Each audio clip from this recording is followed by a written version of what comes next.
My mom said, "Your sister's family comes first, you're always last." Dad agreed. I said, "Good to know," and put myself first. Separate money, separate plans. Then their family emergency hit, and they expected me to pay. What happened next left them speechless. Can you imagine your own mother looking you dead in the eye and telling you, without a shred of hesitation, your sister's family will always come first. You are always last. That moment, that single, crushing sentence, didn't just change my life. It ignited a war. It wasn't a fight I wanted, but one I realized I had to win. My name's Clay. I'm 31, and I navigate chaos for a living. I'm a PR manager, the kind of guy who reads crisis reports with his morning coffee. My job? To fix messes, to take panic, break it into bullet points, and make people see the truth. I keep receipts. I write statements that don't shake when they're read out loud. It's what I do. I'm the oldest, the only son. Then there's my younger sister, Paige. Married, 2 kids, with a third that's been in discussion for what feels like a 2-year Kickstarter campaign. We grew up in a small house where the fridge hummed like a tired old uncle, and the TV was a constant, low drone. Dad worked his long shifts, and Mom? She kept everything together, which, in our family, meant we didn't talk about anything important unless it revolved around Paige. 2 months ago, Sunday dinner. Meatloaf on a chipped plate. The family group chat was pinging on the counter, little puffs of blue and gray bubbles, while Paige's husband, Trent, scrolled through football highlights. Mom set down a bowl, wiped her hands on her apron, and said it, just like that, without looking up. Your sister's family will always come first, Clay. You are always last. She said it like she was talking about the weather. Then she added, softer but so much sharper, "That's just how it is. Don't make trouble." My fork was halfway to my mouth. I put it down. No scene. No raised voice. Just the gut punch of a truth, delivered late, but precisely on time. Good to know, I heard myself say. Paige didn't even glance my way. She tucked her hair behind her ear like she was on a call I couldn't hear. I went home. I opened my budgeting spreadsheet, and right there, I drew a hard line. Between their names. Between my accounts. New card. New savings nickname. Clay only. I cut 3 shared subscriptions, and then the family cloud plan. 16 minutes. It felt like unhooking myself from a giant, draining battery. That night, I didn't text anyone. I just typed one sentence into my notes app, a silent vow I wouldn't backslide. If you are always last in their house, you are first in your own. I slept hard for the first time in months. A week later, the real emergency hit them. Sirens and clipboards, and the family group chat lit up like a Christmas tree. They expected me, the usual Clay. Quiet. Fast. Invisible. They expected me to fix it with my credit limit and a signature. And I answered, but not the way they thought.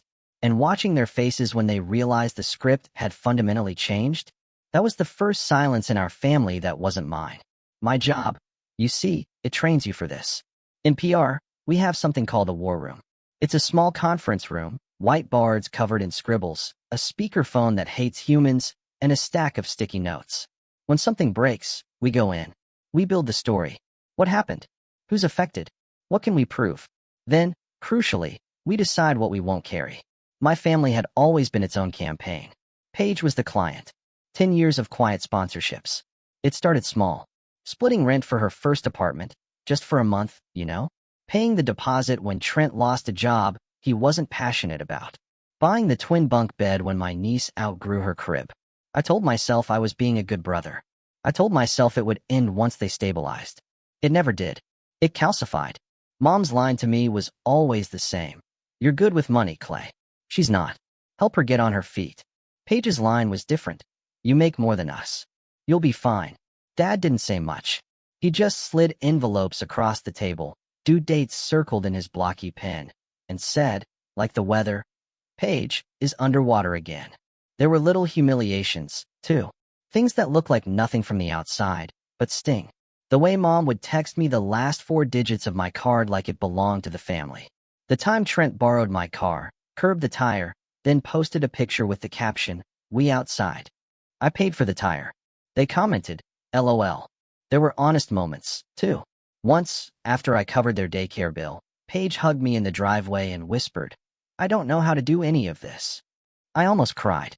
Then, 10 minutes later, She texted me a Target link for a $280 stroller and wrote, "Thoughts." I closed my phone. I kept a spreadsheet. I didn't plan to. It started as a receipts folder, then became a tab in my budget, then it grew columns. Date, ask, amount, reason given, what I said, what actually happened. I'd scroll it like a yearbook. When I couldn't sleep, the totals just climbed. They always do. Every family gathering turned into a PR panel where I was the quiet spokesperson for the campaign. Keep the boat afloat. Paige brought emergencies. Mom brought guilt. Dad brought his silence. Trent brought his reasons. I brought my card. If you want the timeline, year 1, rent top-ups, utilities, oops moments. Year 2, baby panics, car repairs, Trent's certification course, which he didn't finish, and the infamous, we forgot taxes. Year 3, we're moving, which meant I paid first and last month, plus the U-Haul. The truck had my name on it. The lease did too. Year 4, 2 birthdays, basically funding the family phone upgrade. We'll Venmo you. And a dentist bill with a crying selfie attached. Year 5, daycare. Always daycare. The words sat in my chest like a brick. I'm not a hero. I'm a system. That's what scared me when Mom said I was last. Systems don't have feelings, they have functions. When she said it out loud, she didn't hurt me. She exposed the organization chart. So, I did what crisis people do.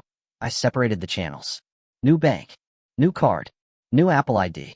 I removed my email from their streaming accounts and the shared grocery list I'd been contributing to. I canceled one life raft at a time. I didn't announce it. I just unlinked. Then the emergency. Paige called me from the passenger seat of a Honda, hazard lights ticking like a metronome. The baby had a fever that wouldn't break. Urgent care had turned them away because of a billing issue. She was sobbing, the kind where words slide around. I could hear Trent cursing in the background, the beep-beep of a card decline. They need a $1,200 hold, she choked out. Our card isn't going through. Please. Minutes later, Mom called. Her voice already halfway up the staircase of accusation. If you cared about family, you'd have a card on file with them. This is what we meant by first. Dad took the phone. Son, fix it. We'll talk after. I stood in my kitchen, hand on the cool counter. My phone showed my reflection in its black screen. I could have paid it in 18 seconds. I have a good job. My emergency fund is boring and stable. I could have bought the whole urgent care patio furniture if they'd asked. But I remembered Mom's sentence, sitting on the table with the meatloaf.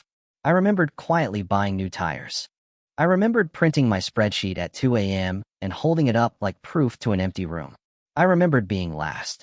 I can't put my card on anything, I said, my voice steady. But I'll drive you there. I'll sit with you. I'll bring snacks. I'll ask the desk about options. I'm not paying deposits. Separate money, separate plans. Silence. The hazard light ticking got louder. Paige whispered, small and not mean. Clay, please. I swallowed. I'm coming. I turned off the stove, grabbed my keys, and ran. At the clinic, I paid nothing. I asked questions. I gave them a statement. Asterisk family in crisis. Billing flagged. Need care. Asterisk the front desk had a payment plan. Paige and Trent enrolled. The hold went to their card. They got seen. They didn't thank me. That's not even bitterness. It's just another fact. In the car, Mom called to review my performance. So, you're really making your sister do this alone? She said, her voice dripping. I didn't make her do anything, I said. I just didn't become a wallet. Same thing, she snapped. Dad grunted agreement. That night, the group chat lit up. Mom, Clay refused to help. Dad, we're disappointed. Paige, no text, just a gray bubble that vanished. I wrote one message back. Asterisk I'll help with rides, paperwork, advocacy. Not money. Asterisk the replies were fast, furious, selfish, unbelievable. Don't forget who helped you. No one has paid one of my bills since I was 18. I put the phone face down and made tea. I knew what would come next. They'd escalate. They'd try to force it public. They'd try to shame me into a transfer. So, I built my war room. I printed the spreadsheet. I highlighted totals. I chased down every text where I'd said yes. I pulled my bank statements. I wrote a statement in plain language. And I waited. 3 days later, they sent for me. The call came during a product launch meeting. Our VP was on slide 6, and I was on deck for Q&A. The caller ID said Mom 5 times, then a group FaceTime. Mom, plus Dad, plus Paige, plus Trent. I sent it to voicemail. 30 seconds later, my boss slacked me. Your mic is on. I muted, apologized, and finished the slide about proactive messaging like a total liar. When I stepped into the hallway, the group call popped up again. I answered, because I wanted witnesses, even if those witnesses were fluorescent lights and an ice machine. Mom started cold. We're at Grandma's house. Everyone is here. We're passing the phone around. Clay, tell them what you told your sister. I could hear murmurs, the soft clink of dishes, the theater of it all. I pictured the coffee table, coasters, tissues, the print of a lighthouse. They'd staged it like a tribunal. Sure, I said. I told her I'll help with everything except money. Dad spoke, short like a hammer. You are refusing to support family in an emergency. Trent leaned into the audio with that performative sigh he uses when he wants the room. We're drowning, man. We have kids. You don't do the math. Paige's voice came last. Raw. The baby was so hot, Clay. I was scared. That tugged. It always tugs. I took a breath. I drove you. I sat with you. I advocated. I will keep doing that. I will not put my card on your accounts. Mom laughed, mean and light. Listen to the lawyer. You think you're better than us because you work in some office. I think I'm a person, I said, with boundaries. Someone Aunt Bev maybe said in this family we share. Okay, I said. Then let's share facts. I walked to an empty conference room, shut the door, opened my laptop, and turned on my camera. Hi, I said. I brought documentation. I shared my screen. No drama, no venom, just a Google sheet titled, Family Support Log. The grid filled the call like a baptism. Mom sputtered, what is this? Receipts. 5 years, I said. I didn't want to use this, but since we're holding court, I want the record. Row by row, I read. Date, amount, reason, their words copied and pasted. The $740, emergency rent, or we'll be on the street. The $1,350 daycare, just for 2 weeks. The $900, tires, will Venmo you Friday. The $2,400 moving costs. The $600 back taxes with a photo of a pink envelope. The $89 phone upgrade for the family plan. The $280 stroller that came with a heart emoji. I scrolled to the total. It was a number you feel in your chest. Paige started crying.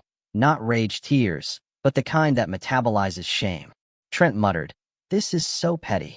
Dad cleared his throat, like maybe he was choking on his own history. Mom said, oh, so you've been counting? Yes, I said.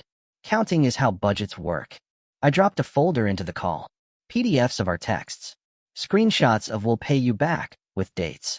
The repeated just this once, lined up like fence posts. Then I did the PR thing I'm best at. I framed the message. Here's my boundary, I said steady. No shared accounts.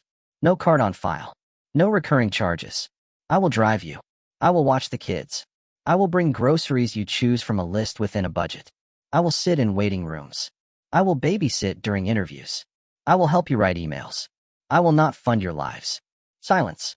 Aunt Bev, bless her heart, whispered, he's humiliating you, Paige. I shook my head. I'm humiliating nobody. I'm telling the truth. Mom tried to spin. He's punishing us because we said Paige comes first. I looked into the camera. You said I'm last. I believed you. Now I've organized my life accordingly. Dad found his voice. Clay, this is not how family works. I agree, I said. It's how banks work. And I'm not one.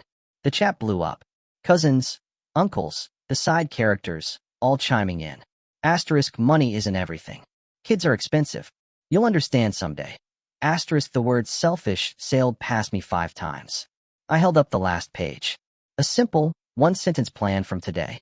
I read, we run on separate money and separate plans. Mom tried one more time. You'll regret this. I smiled small. Maybe, but I'll regret it alone. Not while paying your late fees. I ended the call. I printed the spreadsheet on actual paper, the kind that thumps when it lands, and put it in a blue folder. Then I went back to work and answered questions about a snack brand with a straight face. The tribunal wasn't over. It was moving to a bigger room. They did what I knew they'd do. They took it public. The group chat buzzed like a hive. Siblings, cousins, second cousins we only see at funerals. Everyone adding commentary to a movie they arrived late to. Mom posted a paragraph with the tone of a pastor who's tired of sin. Asterisk, Clay is withholding support during a medical crisis. He's kept a list of our struggles like a debt collector. We raised him better. Asterisk dad added a thumbs up. Trent replied with a screenshot of a bill like a court exhibit. Paige said nothing for 8 hours. Then she posted a photo of the baby sleeping, cheeks flushed and damp, and wrote, "We're okay." That was the only line that mattered. I didn't post my spreadsheet in the chat. I didn't tag anyone. I didn't leak anything. That's not my job outside the office. But I did something that mattered more. I made it impossible for my money to be accidentally helpful. I removed my card from autofill everywhere. I called the pediatric clinic and asked to permanently remove my information from any backup payer fields. They had me on there from the year I paid for flu shots. I called the pharmacy and did the same. I changed my Apple Pay default to a card that lives in a drawer. I set all my transfers to require Face ID and a passcode. I wrote, "No family reimbursements" on a sticky note and put it on my wallet like a curse. Then I changed the family plan phone account. This one hurt, because there were memories buried in that bill. Paige's text from when I held her newborn at 3:15 a.m. Dad's calls during his late shifts. But it had always been under my name. I split it. I gave them 30 days and a discount code. I typed the text 5 times before I sent it. Asterisk K all, moving lines off my account by March 1st. Happy to help you transfer. After that, I can't see or manage anything. Separate plans equals fewer fights. Asterisk mom responded in under a minute. "So, you're abandoning your family twice." I didn't answer. I took a walk. The sky was that wide winter blue that looks fake. I breathed until my hands stopped buzzing. The next week was loud, then quiet. There were the expected flares. A cousin calling me cold. An aunt posting a Facebook status about modern selfishness. Trent DMing me man-to-man to say I was ruining Paige's mental health. I ignored the chorus and watched behavior. Paige texted carefully. "Can you watch the kids Thursday for my interview?" I said yes. I made dinosaur nuggets, cut grapes, wiped noses, read the same book 4 times. When she came back, hair frizzy from the rain, she stood in the hallway and stared at me like I was something she didn't recognize. "I got the second interview," she said. "That's great." She nodded. "I signed up for a budgeting class at church." "Cool." She swallowed. "I knew you were keeping track," she said, her voice not accusing, just stunned. I didn't know the number would make me feel like I stole something. "You didn't steal," I said. "You asked." I said yes. I shouldn't have. Her mouth trembled. "Mom said you hate us now." "I don't," I said. "I just love myself too." That night, Dad called. He didn't talk about bills. He asked about my job. He asked if my back still hurt from sitting all day. He told me he'd seen a weird ad for almond milk. Small talk, but from him, it was basically poetry. "I'm not choosing sides," he said finally. "I'm just old and tired." "Okay," I said. It wasn't forgiveness, but it was a short ceasefire. And I took it. Mom, meanwhile, escalated. She called my boss. I found out when HR forwarded an email with the subject, "Concerning your employee, Clay." In it, Mom wrote that I had ethical problems with money and suggested clients not trust me. HR asked gently, "Is there anything we should know?" I asked for a Zoom. I told the truth. Clean and boring. Family boundary. Financial entanglement. Recent separation. I showed none of the spreadsheet. I said, "If my performance changes, tell me." My boss laughed, not unkindly. "Your crisis memo last week was a banger," she said. "We're good." Then she added, "But maybe change your emergency contact." I did. I put my best friend Noah. I texted him a screenshot with a skull emoji. He replied, "About time." After that, the quiet grew. It wasn't the warm quiet of resolution. It was the hollow quiet of a house after a storm. Everything damp, waiting to see what held and what didn't. Then the second emergency. Trent's car got repossessed. It was a Tuesday. He'd been juggling payments and lost. He texted me 3 lines. Asterisk they took the car. Need $1,800 to get it back. I start a job next week. Help. Asterisk I stared at the numbers. The old reflex twitched. The new rule held. I can't pay that, I wrote. I can coordinate rides. I can set up a GoFundMe if you send me copy. I can help you talk to the lender. He replied with a wall of heat. You loved being needed until it cost you. No. I typed, then deleted. Sometimes the only statement is no statement. I drove the kids to school the next day.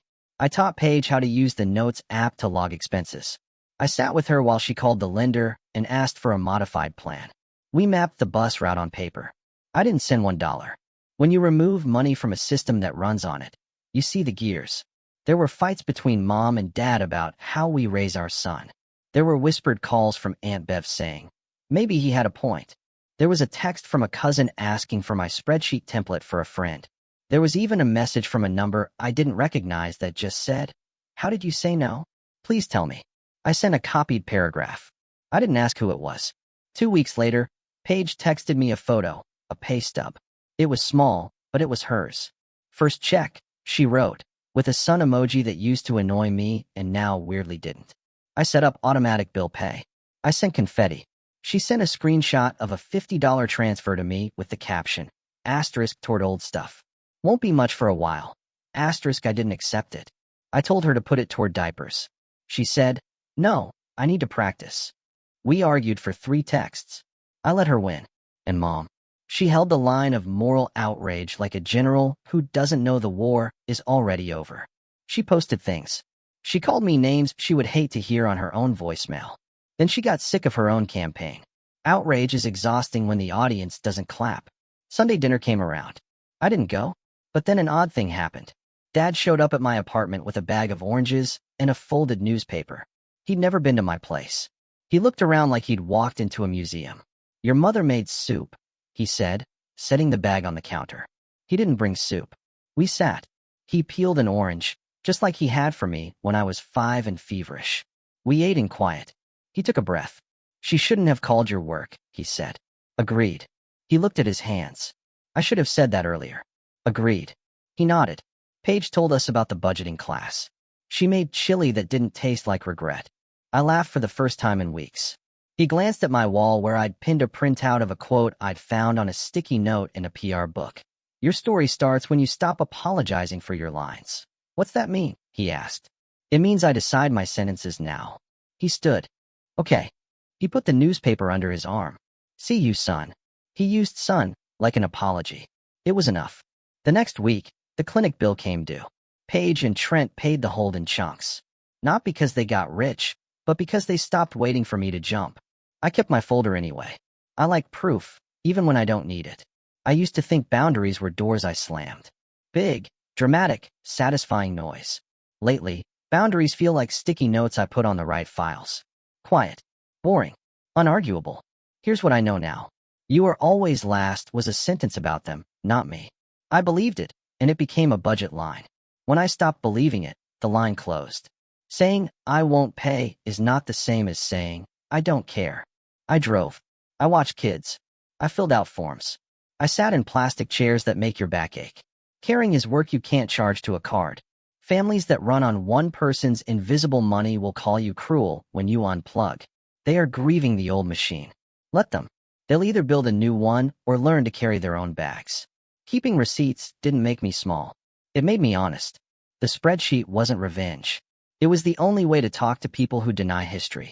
Last Sunday, I got a text from Paige. No preamble. Thanks for not paying. I stared at it, feeling something slide into place in my chest, like a drawer that finally found its track. How are the kids? I wrote. Sticky, she said. Asterisk loud. Alive. Good. Asterisk she sent a photo of a small whiteboard on her fridge. It had 5 lines. Rent, utilities, groceries, clinic, savings. Next to savings, she'd drawn a tiny star. Mom hasn't apologized. That's not part of her vocabulary. But I noticed she removed the Facebook post about modern selfishness. Dad brings oranges sometimes, and sits like he's learning a new language, one noun at a time. Trent still hums with defensiveness, but he's been quieter. I'm not reading the group chat like a court docket anymore. Sometimes I mute it for days. My life got wider. I took a weekend trip without calculating how many emergency transfers might hit while I was gone. I started Pilates because my back is loud at 31. I rearranged my living room and realized I'd been saving the couch for a guest who never comes. I kept the headline in my notes app, separate money, separate plans. It's not a threat. It's a recipe. It makes Sunday afternoons taste like rest. If you want a moral, here's mine in one sentence. The way I write it for clients when they start to shake. I won't be last in a house I pay for. When the next family emergency comes, and life says it will, I'll drive. I'll sit. I'll sign my name to a casserole. Not alone. And if someone says I am cruel, I'll say, good to know. Then keep living the story I wrote for myself. Simple sentences, short paragraphs, and a budget that tells the truth.